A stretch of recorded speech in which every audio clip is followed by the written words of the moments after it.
Hello and welcome back to my channel. If you have seen some of my previous videos, you might have guessed that I'm using this little thingy here. It's a DJI Osmo Pocket, a tiny little gimbal camera, so it keeps the camera stable with some small motors. It can do 4K, 6 at 60p. It can do slow motion with, I think, 120 frames per second in full HD and all kind of fancy stuff. The only thing is you just have this one lens, and this one lens is something like a 25mm or so in normal terms. So it's a bit wide angle, but not the perfect wide angle. So to get some more variation and also to play around, and because also lockdown is boring, I ordered two little gizmos, a wide angle lens from Freewell and a 1.33 anamorphic lens from Ulanzi. Ulanzi, however you pronounce that. So these are small little lenses which you can attach with magnets just on the front of the Osmo Pocket. Wide angle is clear. This gives you a bit wider field of view. The anamorphic lens also gives you a wider field of view, but this is a bit different. This is a spherical lens. This is a cylindrical lens. So this gives you a wider field of view in any direction. And this just on the horizontal direction. So it squeezes the horizontal direction by a factor of 1.33. And you end up with the image being looking kind of weird and oval and things like that. Reason for that is back in the good old cinema days, you could squeeze more image on the same film size.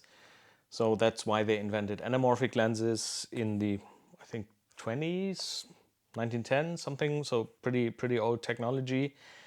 And this gives you a certain cinema-like look. So you have, if you have unsharp parts there, the bokeh is not circular but oval, and it has all kind of weird effects on your image. And if you're a fan of J.J. Abrams, this is the one which gives you all these crazy lens flare thingies, which in J.J. Abrams films are all over the place.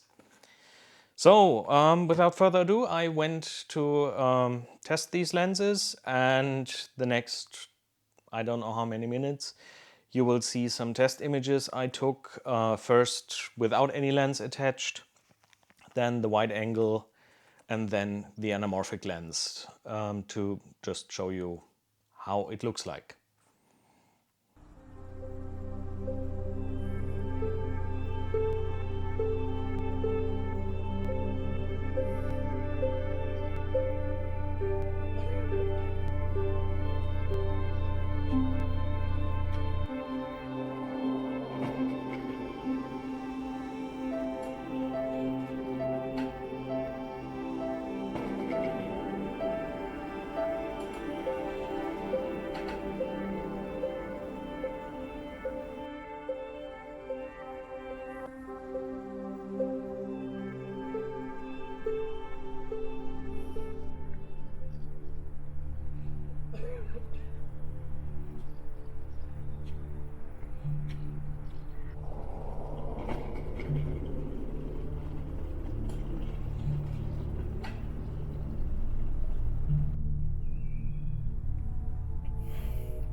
moet opvallen.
Okay, selfie, normal arm distance with the standard lens, and it's blue hour right now, so probably pretty dark.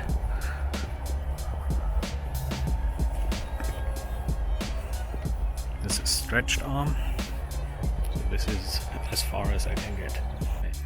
This is the wide angle, normal arm distance, and this is stretched as far as I can get.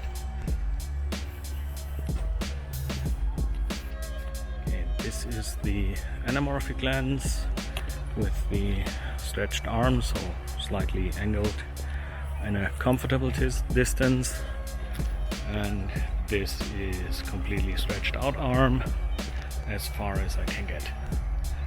And face tracking seems also to work with the anamorphic face.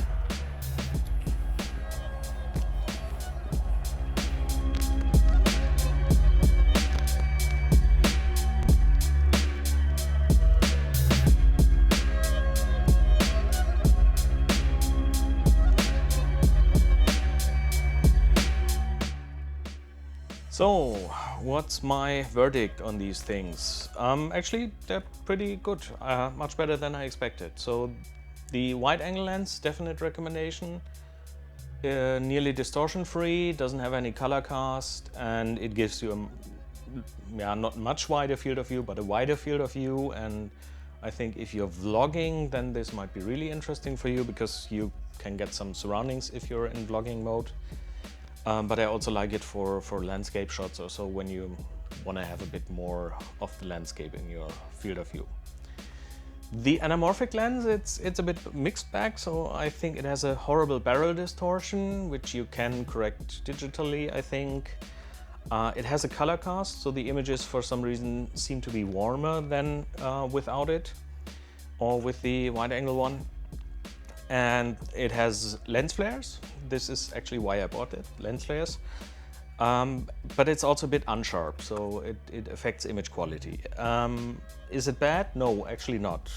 Yeah, I think it gives some character, but it's something you definitely should think about when to use and where to use. So what I saw is, if you're in kind of a selfie mode, then it's perfect because you're in focus, everything else is blurry.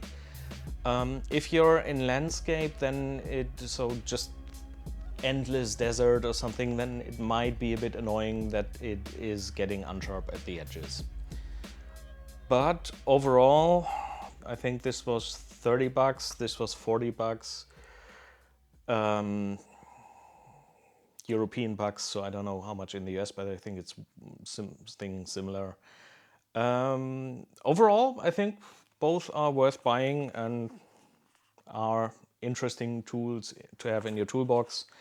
And the good thing is with this, these lenses don't weigh anything. You just can throw them in your pocket and you're done. So thanks for watching. See you in the next video, and like, subscribe, whatever, and enjoy filming.